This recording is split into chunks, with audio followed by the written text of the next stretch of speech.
October 16, 2025. The rock world fell silent. Ace Frehley, the spaceman of Kiss, had left the universe he once set ablaze. For millions of fans, it wasn't just sad news. It was the moment an entire era of smoke, silver glitter, and electrifying sound came to an end. For half a century, Ace had been the soul of Kiss, the blazing guitar, the defiant grin, the eyes forever hidden beneath shimmering makeup. But behind that light was a man who could never fully escape himself. He had battled alcohol, drugs, and unnamed inner demons. In the final months of his life, Ace Frehley lived quietly in a small villa on the outskirts of New Jersey.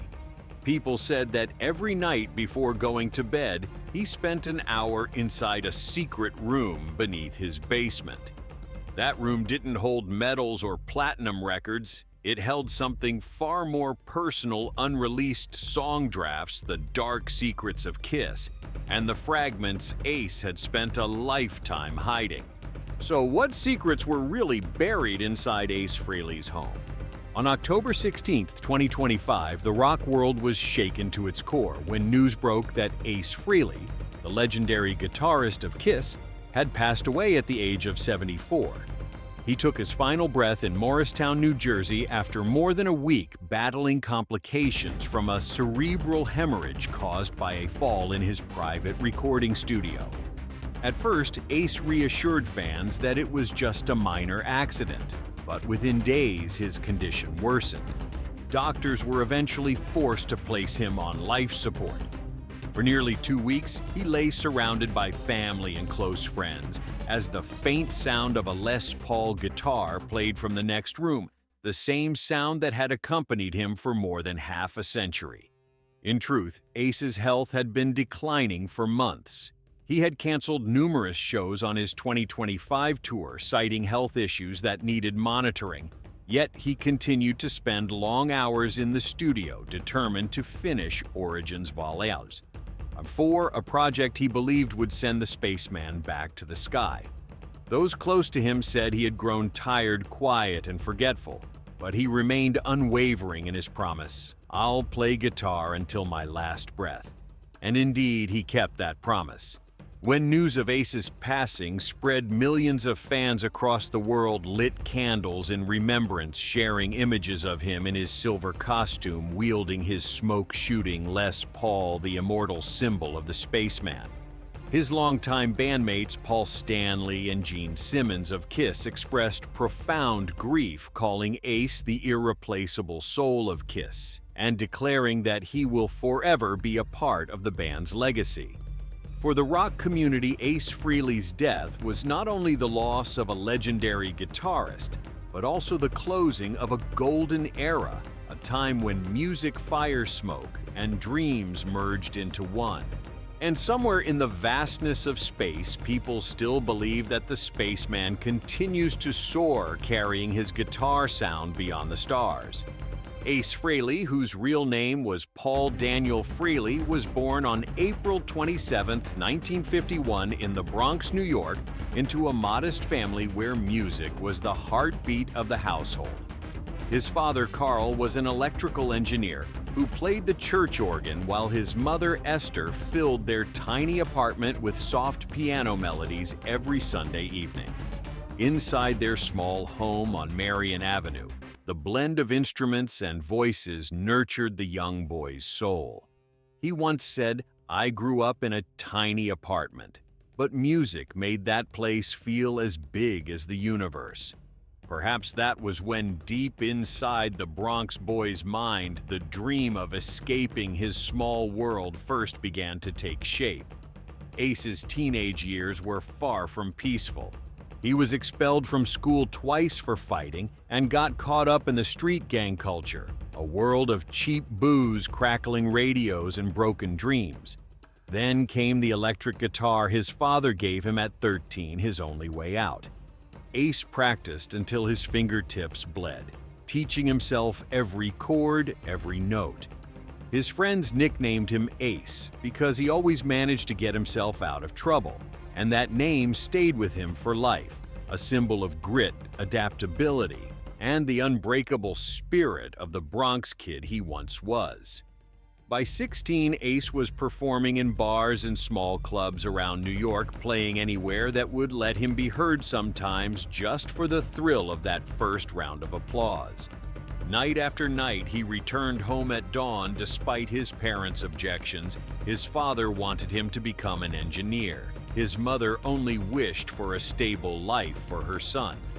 But Ace chose music, a path with no guarantees, yet one that promised freedom.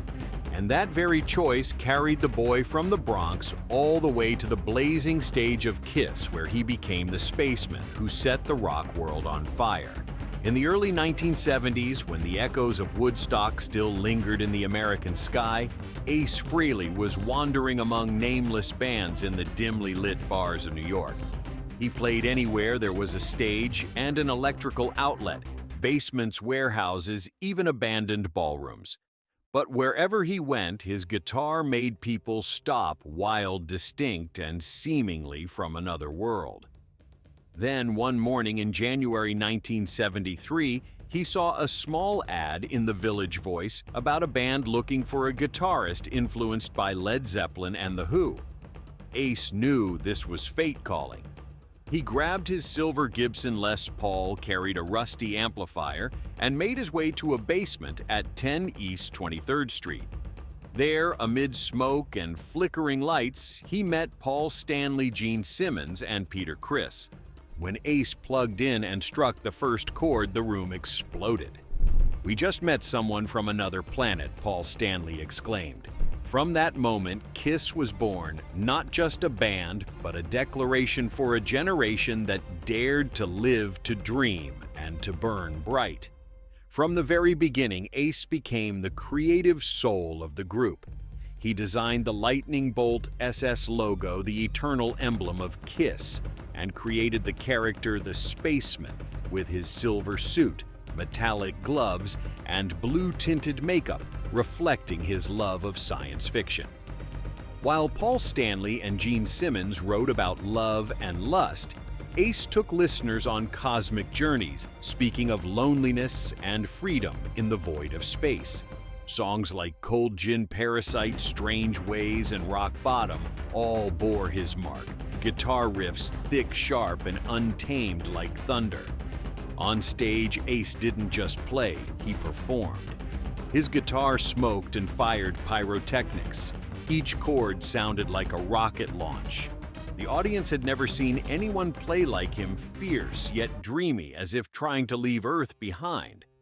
By the mid-1970s, Kiss had entered its golden age. The 1975 album Alive turned them from a small band into a global phenomenon. Ace's guitar roared like an electric storm, raw, real, and alive, making audiences feel as though they were standing at the eye of a rock hurricane. A year later came Destroyer, with Detroit Rock City and God of Thunder shaking America to its core. On stage, blue and purple lights glimmered off his silver paint as Ace's guitar spewed smoke amid the roars of tens of thousands. In December 1976, during a Florida show, Ace was electrocuted while stepping onto a metal staircase, nearly losing his life. Minutes later, he returned to the stage playing as if nothing had happened. From that shock came Shock Me, the first song he sang himself and a defiant anthem of playing to the very end.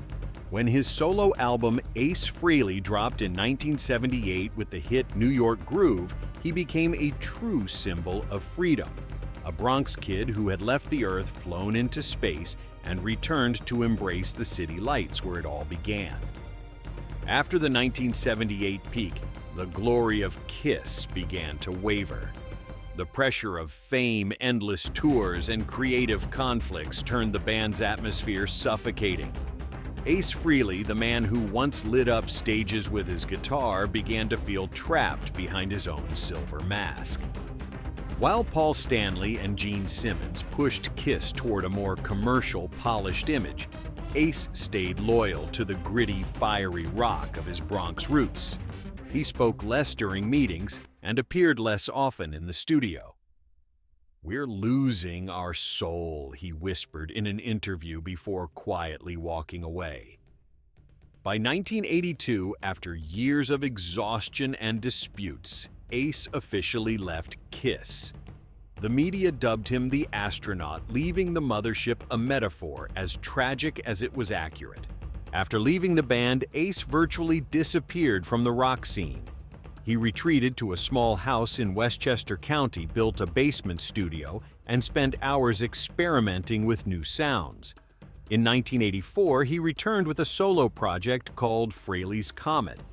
The debut album, released in 1987, featured Into the Night, which became an MTV hit, proof that the Spaceman was still out there, no longer needing Kiss to shine.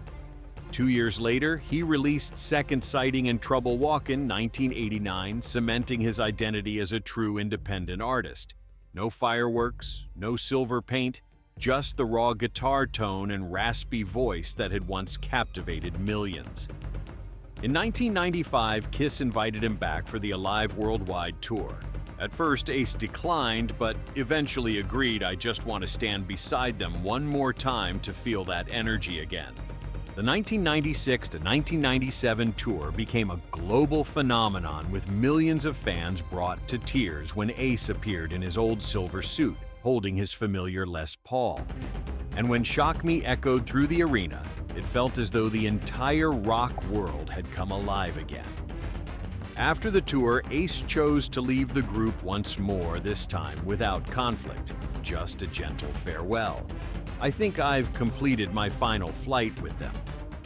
In 2014, when Kiss was inducted into the Rock and Roll Hall of Fame, Ace stepped onto the stage to thunderous applause, smiling calmly as he said, "Some people are born to walk on the ground. Me, I was born to fly." That line served as the perfect closing chapter for the space traveler, a man who had touched the peaks and the depths, and in the end remained true to the free spirit that music once promised a boy from the Bronx. But few people know that after leaving Kiss, Ace Frehley's life descended into one of its darkest chapters, a time when the stage lights went out, leaving behind a void quickly filled by alcohol, speed, and loneliness. Once the spaceman who touched the glory of millions of fans, he now struggled to land back on Earth. The weight of fame, combined with his reckless lifestyle, sent Ace spiraling through days blurred by parties and paralysis. He drank whiskey as if it were air, obsessed over sports cars, and spent tens of thousands of dollars on luxurious things he would never use. By the late 1980s, the headlines about Ace no longer spoke of legendary guitar solos, but of arrests in New York for drunk driving, car crashes on the interstate, and times he fled accident scenes only to be hunted down by police. At one point, he was placed on probation and ordered to undergo mandatory rehab. Colleagues described Frehley then as a star gone off orbit, spinning helplessly within his own chaos. His finances also plummeted. Though he had earned millions from Kiss and his solo albums, Ace's spending was out of control, buying a mansion in Connecticut, collecting vintage cars like Corvettes, DeLoreans, and Shelby Mustangs, only to sell them off in desperation later. In 1994, he was sued for failing to pay over $10,000 in recording equipment rentals, and was rumored to have lost everything in bad investments. The press called him the rock star who burned himself with his own light. Yet, amid the long drunken nights and dragging addiction, one flame refused to go out: music. In his cluttered studio, surrounded by tangled cables and empty beer cans, he still held his familiar silver Les Paul, playing the same old melody again and again. "I destroyed myself," he admitted in a 2008 interview, "but the guitar is the only thing that never left me." That belief saved him. As the 2000s arrived, Ace slowly came back to life. He quit drinking, left New York to live quietly in the suburbs of Westchester, and later California, focusing on songwriting and reissuing his earlier works. The 2009 album Anomaly marked his remarkable comeback, earning praise from critics and die-hard Kiss fans alike. It was followed by Space Invader 2014 and Spaceman 2018, both proving that Frehley's fire was still burning, only now he played slower, deeper, and with the weight of experience. And just like his music, Ace Frehley's homes mirrored the chapters of his life, from the smoke and roaring riffs of his wild years to the gentle stillness where at last he found the peace to breathe again. The first house that left the deepest mark on Ace Frehley's life was the villa in Wilton, Connecticut, the place he retreated to after leaving Kiss in the early 1980s. Hidden among groves and gentle hills, the house carried a quiet vintage sadness, the complete opposite of the blazing stages he once conquered.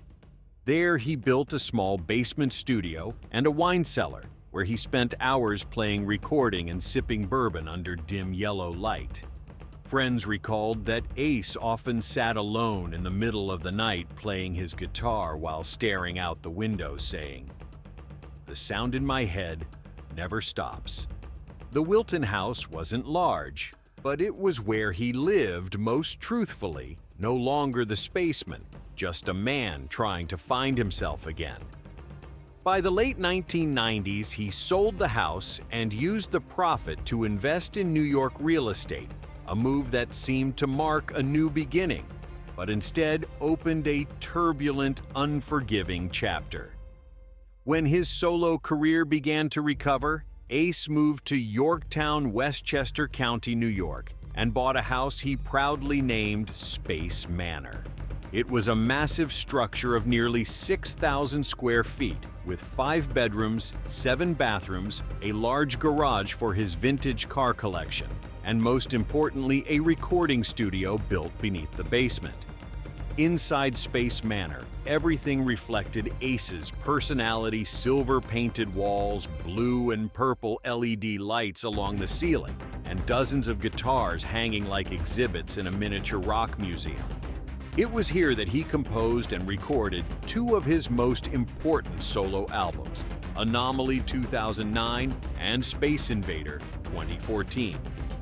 The smoky roar of his guitar, once shaking stadiums, now echoed through the cold basement, a haunting resonance of a once glorious era. But Space Manor also witnessed one of Ace's most painful downfalls. After years of reckless spending, heavy drinking, and poor financial management, he could no longer afford the mortgage payments. In 2013, the bank demanded repayment of more than $700,000. And when Ace couldn't come up with the money, the property was foreclosed and auctioned publicly. As he left Yorktown, he said simply, "I lost everything except my guitar and my dream." For many fans, the loss of Space Manor was more than a financial tragedy.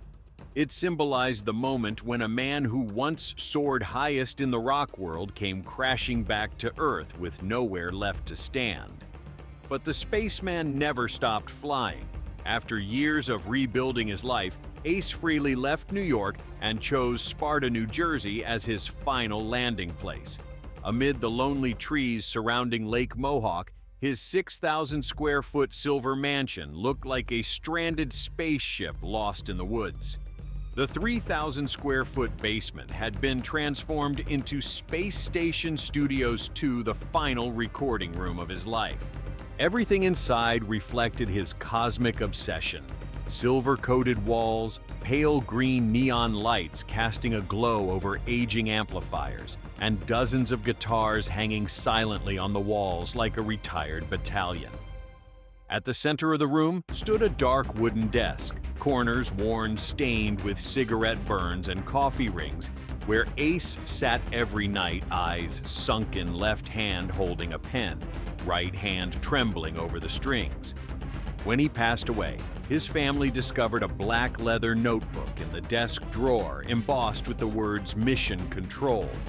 Inside were dozens of yellowed pages covered in shaky blue ink handwriting, scattered with unfinished songs, lyrics, and notes that read like the monologue of a soul that had endured too much.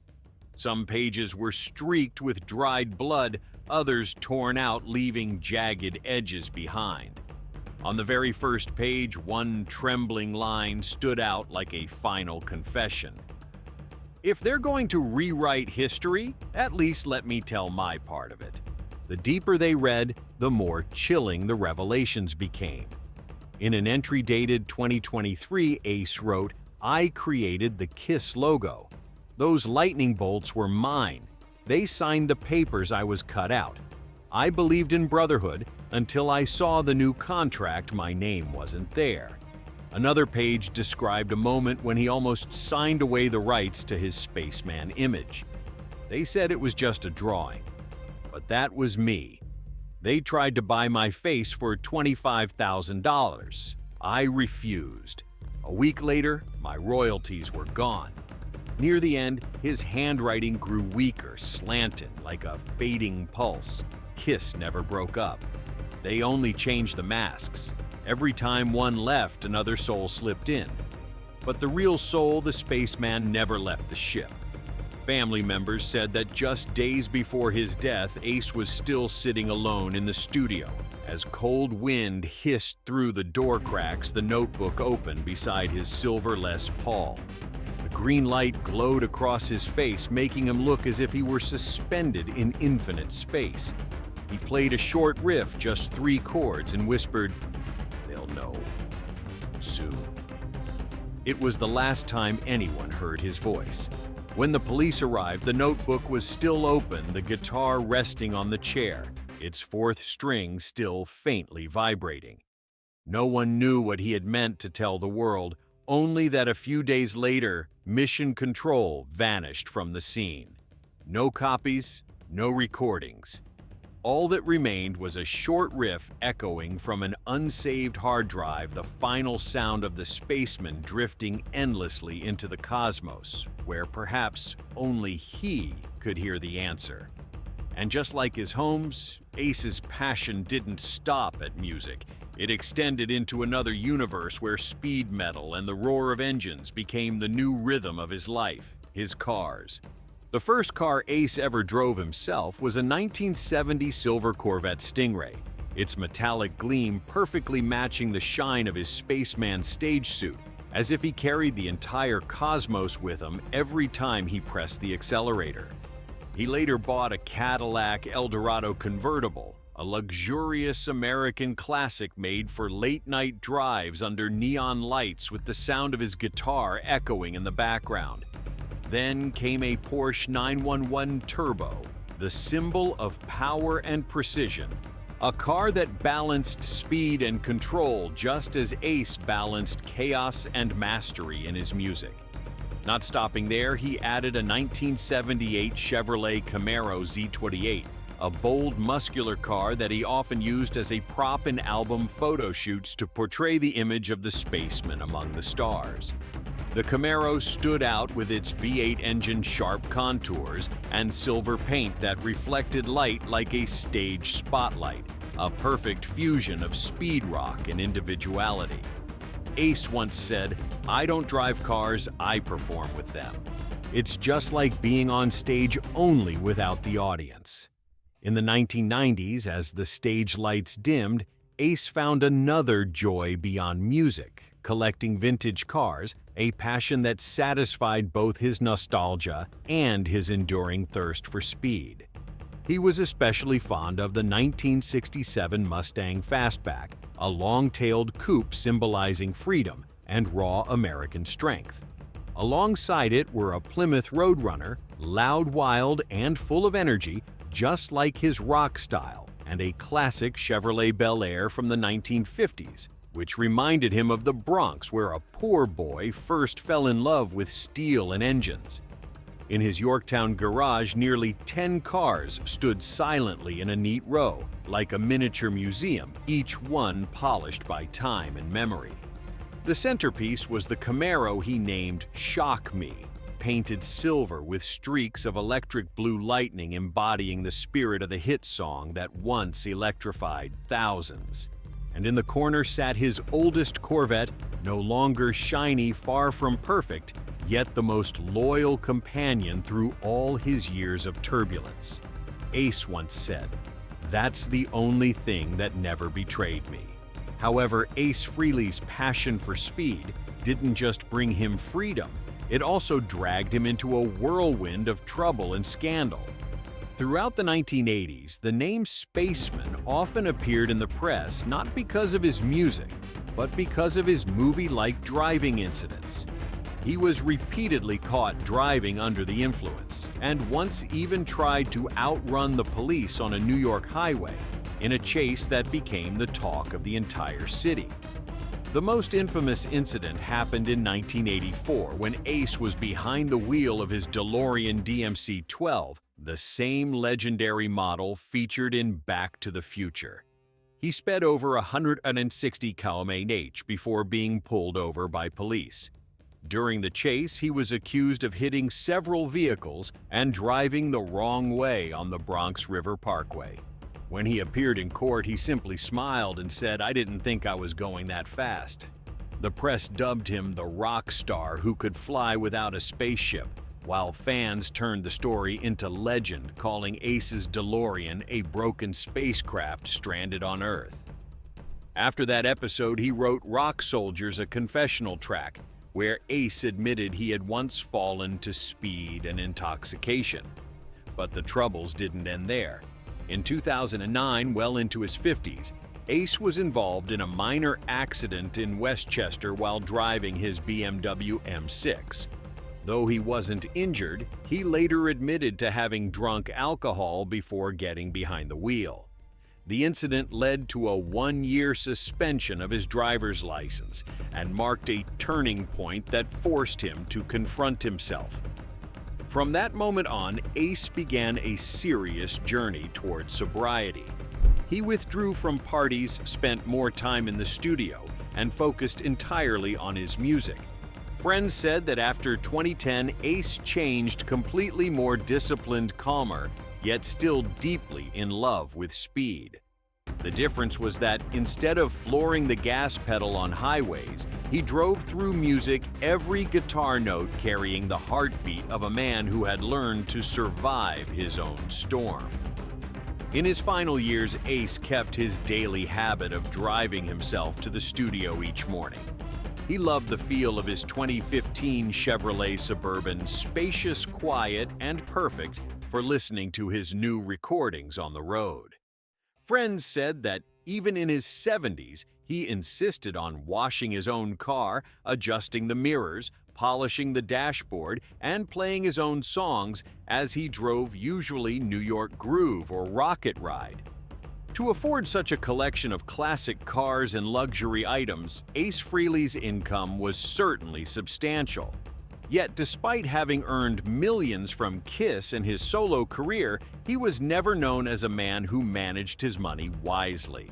While Ace was still a member of Kiss, his main income came from record sales performance royalties and profits from the band's sold-out world tours.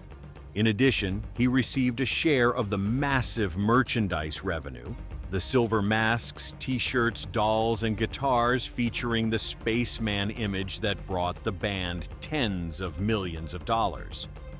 After leaving the group, Ace continued to earn steady income from songwriting royalties for tracks like Cold Gin Shock Me, Rocket Ride, and New York Groove songs that remained staples on radio, were covered by other artists, and featured in movies, commercials, and video games.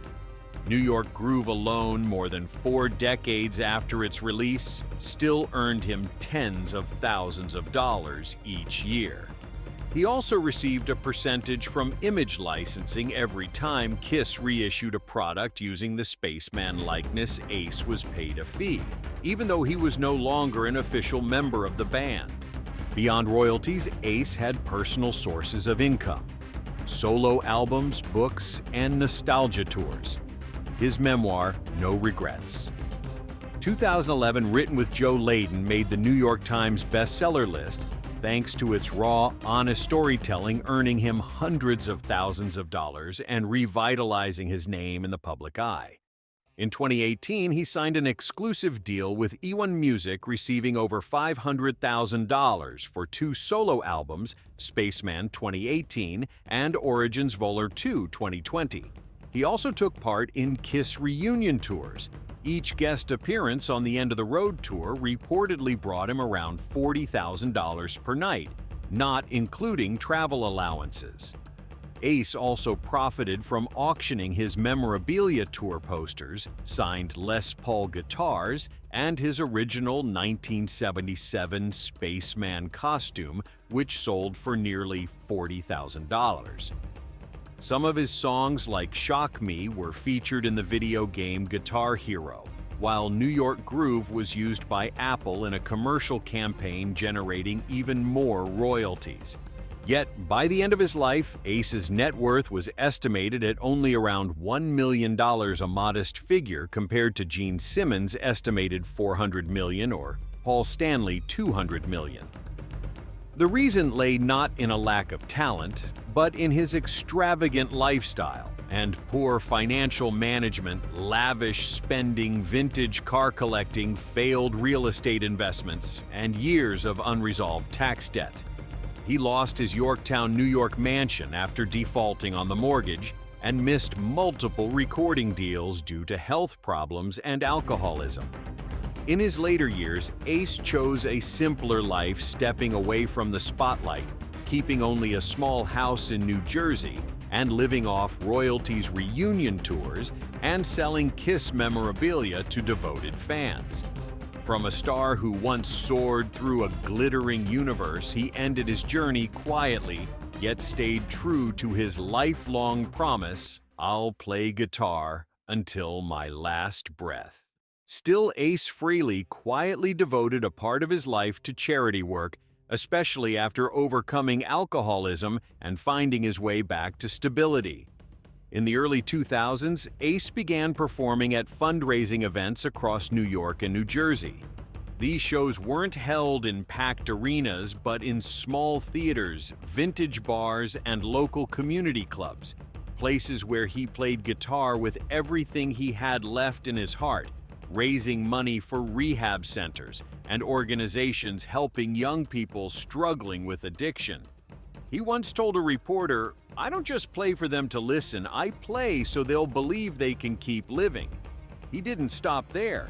Ace also auctioned off many personal items from his silver Les Paul that had toured with Alive Worldwide to unreleased demo tapes to raise funds for organizations like the Make-A-Wish Foundation and Musicians on Call 2 nonprofits that bring music to hospital patients and make the dreams of terminally ill children come true. To Ace, music was the only medicine with no side effects. Close friends revealed that beyond his public acts, he quietly helped loyal fans and struggling young musicians find their footing. Some received anonymous checks to help cover medical bills, signed only with his familiar lightning bolt autograph. Others were gifted one of his old guitars with a note that simply read, "Don't stop, keep playing. The world needs to hear you." In the last years of his life, Ace rarely appeared at major events, but he remained devoted to small acts of kindness, visiting rehab centers, donating instruments to hospitals, or simply sitting down to play a few songs for patients in recovery rooms. To him, those were the most honest performances of my life. When asked why he never publicized his charity work, Ace just smiled and said, "I don't need anyone to know what I do. If my music can make someone feel better, then I've done exactly what I was born to do." Ace Frehley's personal life was as turbulent and lonely as his musical journey. He married only once to Jeanette Trerotola, an Italian-American model and actress, in 1976, at the very height of KISS's fame. Their marriage was initially seen as the symbol of love under the stage lights, but endless tours, temptations, and the pressures of fame gradually pulled them apart. Still, they shared one daughter, Monique Frehley, born in 1980, whom Ace always regarded as the greatest comfort in his life.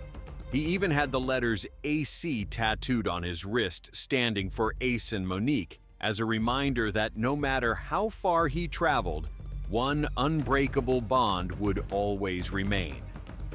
After separating from Jeanette in the late 1980s, Ace gradually withdrew from public life, spending most of his time in the quiet homes he owned in New York and later in New Jersey.